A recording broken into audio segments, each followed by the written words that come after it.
Olá, tudo bem com você? Graça e paz. Vou dar continuidade à minha série de vídeos baseado no capítulo 13 do Evangelho segundo escreveu Mateus. Este capítulo é muito interessante porque nele é relatado 7 parábolas, começando pela parábola do semeador. Depois tem a parábola do joio, a parábola do grão de mostarda, a parábola do fermento, a parábola do tesouro escondido, a parábola da pérola e a parábola da rede. Então são parábolas que Jesus proferiu e que estas parábolas, ela fala do crescimento, da expansão e do final, do finalizar do reino de Deus aqui nesta terra. E este reino, ele deu-se início quando Jesus veio aqui por ocasião da sua primeira vinda e vai encerrar por ocasião da sua segunda vinda e vai encerrar o reino dele aqui nesta terra, porque aí ele vai estabelecer a eternidade, nós estaremos com ele na eternidade.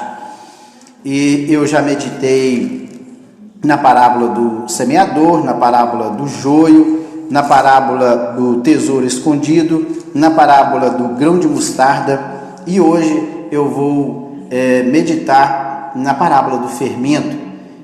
Esta parábola do fermento, ela vai falar mais sobre que o fermento ele é o símbolo da corrupção moral, ou seja, durante o crescimento do reino de Jesus aqui na terra, por alguns momentos, pessoas que estão inseridas neste reino, elas vão se corromper, elas vão desviar de suas condutas e vão trilhar por outros caminhos.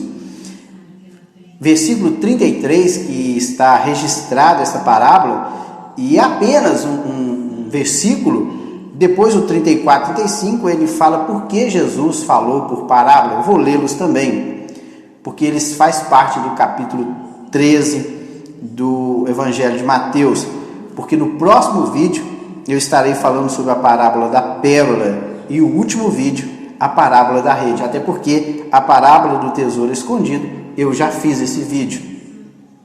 O versículo 33 ele diz desta maneira: disse-lhes outra parábola: o reino dos céus é semelhante ao fermento que uma mulher tomou e escondeu em 3 medidas de farinha, até tudo ficar levedado. Versículo 34: todas essas coisas disse Jesus às multidões por parábolas, e sem parábolas nada lhes dizia, para que se cumprisse o que foi dito por intermédio do profeta Isaías, ou melhor, esse aqui não é o profeta Isaías. Quem disse aqui está lá no Salmo 78, versículo 2, e ele foi dito por Asaf. Impressionante. Se você ler lá em Salmo 78, 2, que diz: abrirei em parábolas a minha boca, publicarei coisas ocultas desde a criação do mundo. Vamos ver lá no Salmo 78 o que realmente diz. Olha, Salmo 78, no versículo 2, o título, a epígrafe desse salmo é a providência divina na história do seu povo. E justamente no versículo 2, Asaf, ele era um levita, um cantor, alguém que assistia ali no templo, na antiga aliança. Ele diz assim: abrirei os lábios em parábolas e publicarei enigmas dos tempos antigos.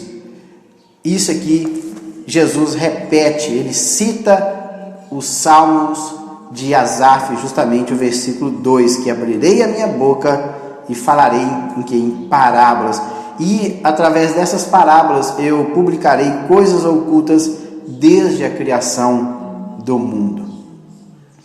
Analisando a parábola do fermento, vocês podem ver que Jesus novamente diz que o reino dos céus é semelhante ao fermento que uma mulher tomou e escondeu em 3 medidas de farinha até tudo ficar levedado, ou entrar em estado de fermentação. A palavra levedado aqui é zumo, ou seja, em estado de fermentação, ou seja, tudo ficou fermentado.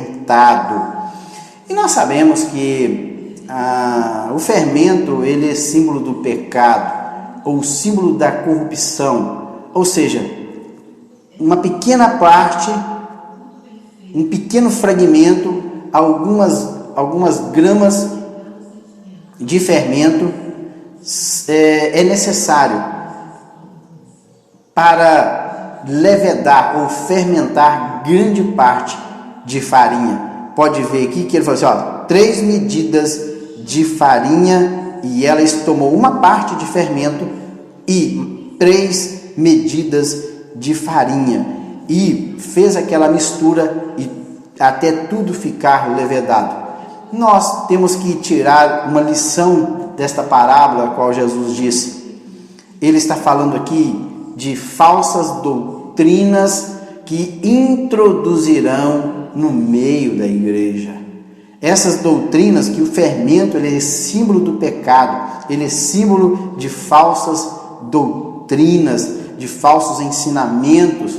E é isso que durante o crescimento do reino de Deus aqui na terra, vai chegar alguns momentos que alguém olhando para a igreja vai chegar à conclusão que parece que está tudo acabado, está tudo corrompido. Mas no meio deste povo ainda existem aqueles que têm as suas vestes brancas, não se contaminaram, ou seja, são os remanescentes. Em todo o tempo da história, tanto da antiga aliança como na nova aliança, em todos os períodos da história do homem aqui na terra, você pode ver que sempre existiu um remanescente. Eu me lembro de Elias, que um dia ele reclamou isso para Deus: Senhor, mataram os teus profetas, liquidaram com todos, e agora só resta a minha pessoa. E parece que Elias olhou para a condição espiritual de Israel e chegou à conclusão que estava tudo levedado, estava tudo fermentado, todos haviam corrompidos. E aí Deus fala assim: olha, Elias, não é isso que você está pensando. Eu reservei para mim 7.000 que não se dobraram diante de Baal. Eu reservei para mim 7.000 remanescentes, estes que não contaminaram as suas vidas com a idolatria do rei. Estes sim são os meus escolhidos. Então vocês podem ver que durante toda a história da humanidade, Deus sempre tem os seus escolhidos. Vocês podem ver que antes do dilúvio, a corrupção moral do homem, quando Deus chegou à conclusão que a única saída seria a destruição de toda a raça humana. E ali, ele olhando para a terra, ele viu um remanescente. Ou seja, ele contemplou quem? Noé e a sua família. Noé e a sua família, eles não se corromperam, não foram fermentados pelo pecado ali dos povos antediluvianos. Vocês podem ver também que no caso de Sodoma e Gomorra, em que no meio daquele povo ou daquela cidade existia um homem, Pedro diz que a alma do justo Ló, ele se afligia a cada dia, contemplando, ele via e ouvia a maldade que as pessoas faziam e falavam contra Deus. Então, em todos os tempos, Deus sempre tem os seus remanescentes. Vocês podem ver que mesmo nos dias de Jesus, parece que estava tudo perdido. A religiosidade, o formalismo tinha tomado conta do povo. Mas vocês podem ver que mesmo no meio de uma sociedade corrompida, religiosa, formalista, Deus tinha separado alguém fiel a Ele. Quando Jesus nasceu, vocês podem ver que tinha Zacarias, um homem fiel, temente a Deus. Tinha quem? Ana. Tinha Isabel, tinha José, tinha Maria, tinha outros ali que aguardavam a redenção de Israel. Era o que? Era o remanescente. E agora nós estamos vivendo os dias finais, os quais antecedem a volta do Senhor Jesus. E se vocês contemplarem, parece que está tudo perdido. Parece que a igreja se corrompeu. Hoje a igreja ela não segue mais os padrões bíblicos que outrora ela seguia. Ela está totalmente desviada, totalmente afastada dos caminhos da verdade. Se você for um profundo leitor das Escrituras Sagradas, você vai chegar à conclusão que a igreja dos dias atuais parece que está totalmente corrompida pelos desvios doutrinários. Parece que nós estamos retornando aos dias da Idade Média, quando a igreja ela passou por um período muito negro da sua história, ao ponto de pessoas matarem umas às outras em nome do Evangelho de Cristo, venderem coisas em nome do Evangelho de Cristo. Parece que tudo está se repetindo em pleno século XXI. Parece que tudo está corrompido.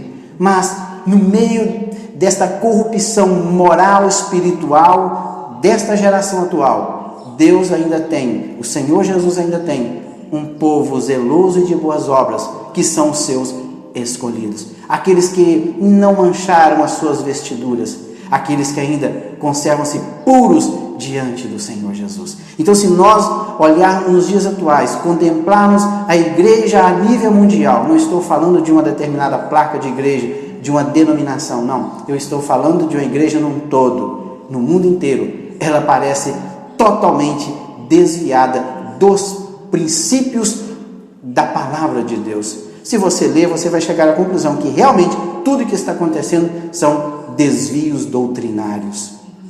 Então, se você olhar, assim, puxa, está tudo fermentado. Mas mesmo no meio de uma sociedade tão corrompida, principalmente no meio evangélico, em que pessoas se dizem conhecer as Escrituras, mas estão desviadas dos princípios bíblicos. Quando você olha, você acha que está tudo perdido. Mas no meio deste povo, ainda tem um povo que o Senhor Jesus está olhando para eles e contemplando a sua sinceridade.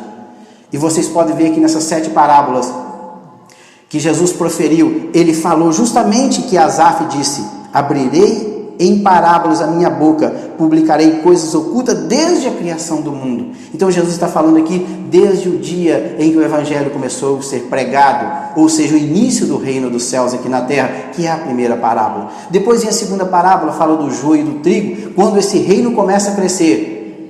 Os filhos do maligno introduzirão no meio dela. Depois fala da parábola do grão de mostarda, que na hora que esse reino começa a expandir, as aves que são os filhos do maligno vão o quê? Vão aninhar-se em seus ramos. As aves aqui são símbolo de demônios, de pessoas possuídas por demônios que vêm e tiram a palavra das pessoas.